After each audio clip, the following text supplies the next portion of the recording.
students. Welcome back to another week of learning and growing together. First, thank you to everyone who joined me live at 9 a.m. I hope you enjoyed today's session and took away some new perspectives.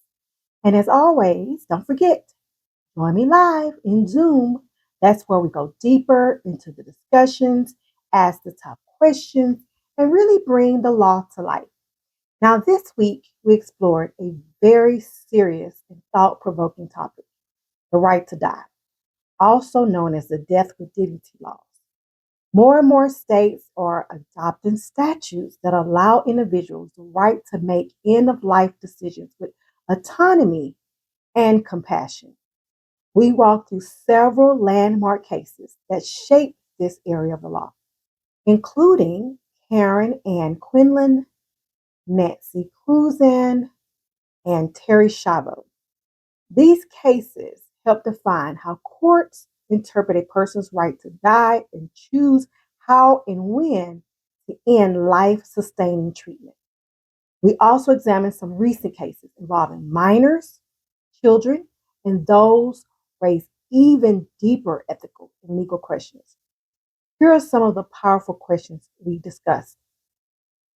Who, if any, should be empowered to make these end of life decisions?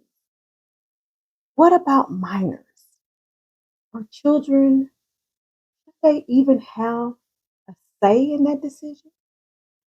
Can someone travel to a death with dignity state temporarily, attain the medication, and then return home to another state? With so many states still silent on this issue, how does an individual make sure their wishes are respected? The answer, the only way to ensure your wishes are honored is to execute advance directives. Go ahead and put advance directives in the comments if you remember what those are. If not, let me refresh your memory. You have the living will, you have the do not resuscitate order or DNR. We have healthcare surrogates and healthcare proxies. We have durable power of attorney. We have durable power of attorney for healthcare. And we also have anatomical gifts. We're talking about your organ donation.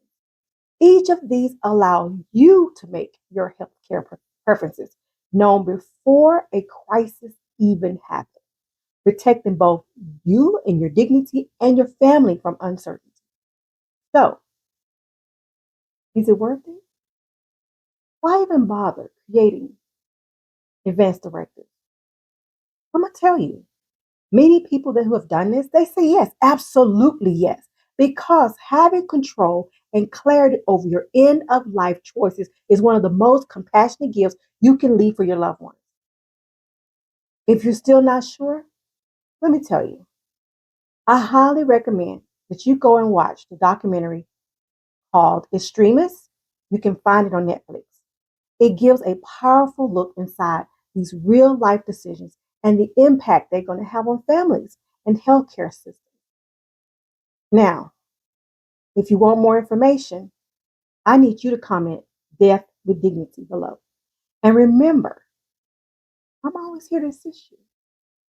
If you have any questions and you're a student, feel free to just email me. If you're not a student and you want to be a student, you can email me too. All right, that's a wrap for this week. Keep studying, keep thinking critically. And remember, law isn't just about rules, it's about people, it's about choices, and it's about compassion. The next time, I'll see you live real soon. Where? Real soon. All right, take care. Bye bye.